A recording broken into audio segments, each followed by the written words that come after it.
Hi, welcome. It's Dr. Richards. This is the Ask the Joy Doctor show. I am coming to you today live. I'm open to answering all of your questions about relationships and health, mental health issues. While I wait for those of you who are joining, I will ask my own questions.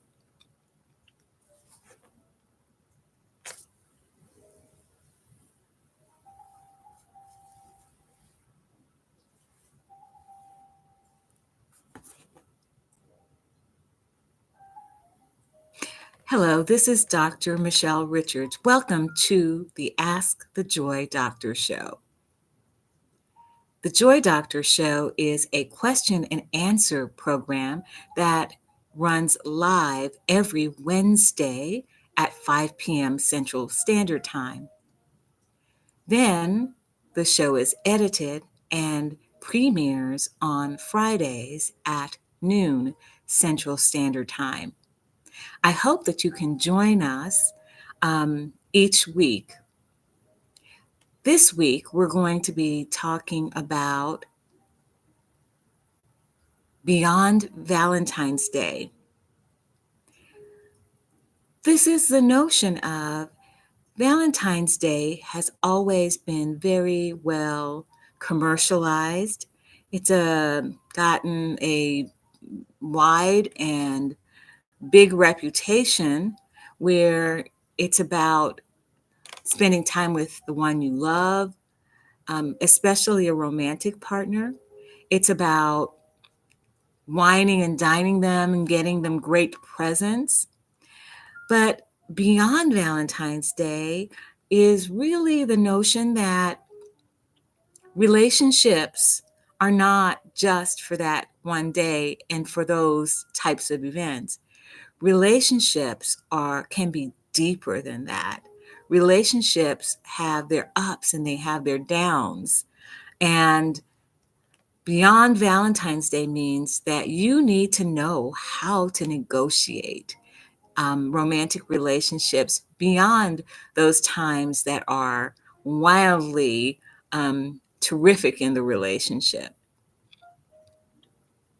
So the first question that I'm going to answer is, how do you know that your relationship is healthy? How do you know that how do you know that your romantic relationship is healthy? The first thing I would say is that the communication between you and your lover is healthy or good quality. How do you know it's good quality? You are talking directly to each other. You are not holding secrets from each other. You are listening as much as you speak. You can honestly tell your partner how you feel without feeling like they're going to get angry or that they are going to like abandon you in some way, whether emotionally or physically. So you want to communicate in a way that you're working as a team and you can get things done. This is not about who wins, who's right. It's about how we can work together as a team to build the best relationship and family that we can build. That together, working toward the same goal in the same direction focused, we are more likely to win and win big than if we are at each other or divergent, like we're off to ourselves. So the very first thing I would invite is communication and how that should look. I just described. Now, the second thing I would say is a healthy relationship is that in healthy relationships, they have goals. And those goals are not contradictory. So they They may have their own individual goals. That is absolutely allowed. But they come together and they talk about what their couple and family goals are. For example, you can have the individual goal of losing weight or getting a particular job or promotion, but you should also have family goals about maybe we want to travel, we value travel more than we value eating out. We value Christian principles more than we do secular. You must have a long term and a short term family goal. So the long term goal may be that our family is going to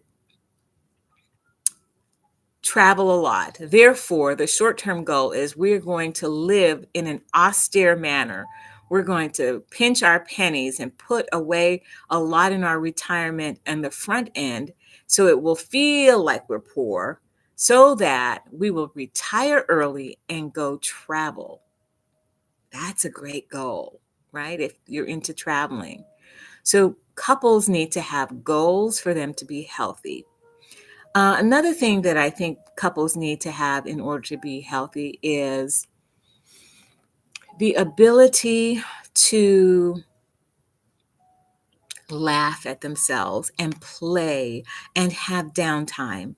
In this world, I think a lot of times we get super busy, especially moms, because moms have double duty, full-time job, full-time childcare. And sometimes dads take that on too. But the literature says women have the longer to-do list. So if you would focus on what it is that you can do to laugh about things, play around, giggle, not work so hard, take time off, work-life balance, um, setting boundaries with others who would steal the time that you have to build your relationship and family. Because when it is all said and done, and you are lying on your deathbed, I promise you that your boss or your employees or the company is not going to sit next to you and hold your hand and comfort you as you draw your last breath. Get your priorities straight by setting goals. Um, the so the final thing I would say is very important for healthy relationships is that they are in tune or in line with each other in terms of their values. So we talked about goals, but I'm talking about values, the things that may be hard to negotiate. It's good if you are homogeneous on that, because then there's less friction. I said the last one, but I'm going to say one last one. I think money is a big issue that kind of eclipses all of the things I said. For example, you must set goals with it. You must not be too serious about it. You must have goals about it. Did I say goals already? Um, so you must communicate about it. I think that's what I missed. You must communicate about it. So finances are the thing that people often argue about because they come from different financial cultures. What I mean by that is each family has a culture, the wife's family, the husband's, or the woman or man or whatever the constellation is. They come from different family cultures, and those family cultures handle or value money differently. And your goal is to bring the ideas about money together and be on the same page about money. And if you really can't find a way to do that, then a really good tip is find a expert or resource that you really value, and before anything is read or said or done, decide we're going to use this standard, this book, this guru's ideas to do our finances, rather than spending all the energy still arguing and not getting anywhere about how you will do finances. Just choose anyone, eeny, meeny, miny, mo. Any one of those financial gurus will assist you if you choose to follow it as a couple. So that is my answer about healthy couples. I'm sure there are plenty of other things that you can do to be a healthy couple. See, now I just thought of another one. Argue, and argue well. Just argue in a bit healthy way. Not arguing is not healthy. A lot of people think it is. It's not healthy. You should argue for things that are important to you, that matter, but you must come to resolution about them. So let's see. The next question is,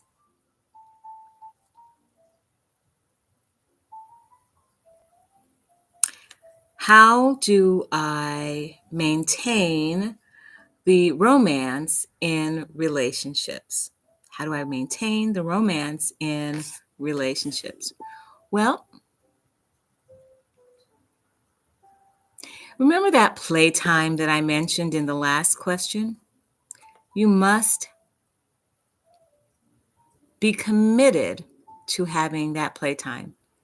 And, sex is adult play, and it's important to the marriage. Without it, you're roommates, you are friends. But marriage is distinguished by the sex, and then if you want to have children or have children, by children as well, right?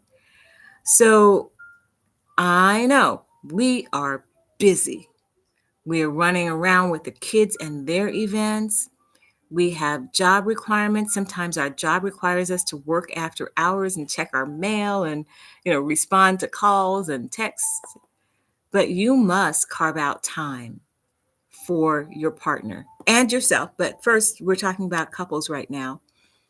But so in order to do that, you may very well need to schedule time that is never violated, right? That no matter who says, we need to see you at this time, that time is your special time, and that you will have to say, no, thank you, or no go, I cannot do this because I'm going to be with my sweetie during that time. You don't even have to give them any reason, but that's not an available time for them.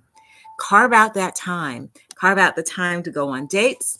Carve out the time to talk deeply about how you are, if your goals and values have changed. Talk deeply, not just about the business of marriage and romantic relationship. Talk about who you are today, because guess what? Each of us is changing. Each of us learned something new or experienced something different that makes us a little bit different today than we were yesterday and will be tomorrow.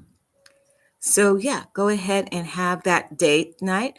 I think date nights, movies are fine. Doing something fun and energizing is excellent for you, but also have times set aside for date where you can really see each other, get to know each other, understand each other's heart and soul.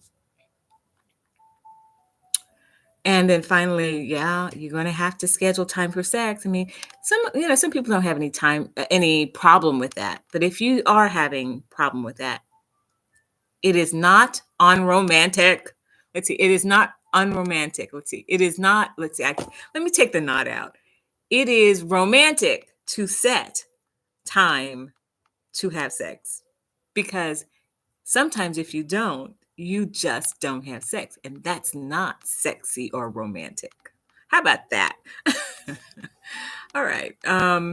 So, how to keep things going? You have to connect with each other. I know that we are a pretty child-centric society right now. Sometimes you have to say no to the children and yes to you as an individual and as a couple, so that you can have that private time, right? So I was glad to pop in today and visit with you. If you are interested in doing any work, like personal work on this, and you need some support, feel free to give me a call, or my number is 972-906-5607, or you can um, go on my website and register and get a link to schedule a free phone consultation. That's at chezjoy.com. And you can always come back and listen to these Ask the Joy Doctor shows, where I will give you tips for free. And I would love to have you join me live so that I can have real time questions. And I have much more fun when I have an audience, because it's much more fun to be playful with the audience and to talk to an audience. So I hope that you guys will take me up on that and join me. Remember, the show is live on Wednesdays at 5 p.m. Central Standard Time. And then on Friday at noon Central Standard Time, I post the edited version. It premieres at noon on Fridays. All right. Good talking with you all. I will see you the next time. This is Dr. Richards, the Joy Doctor. Remember to take the time to discover your joy for life.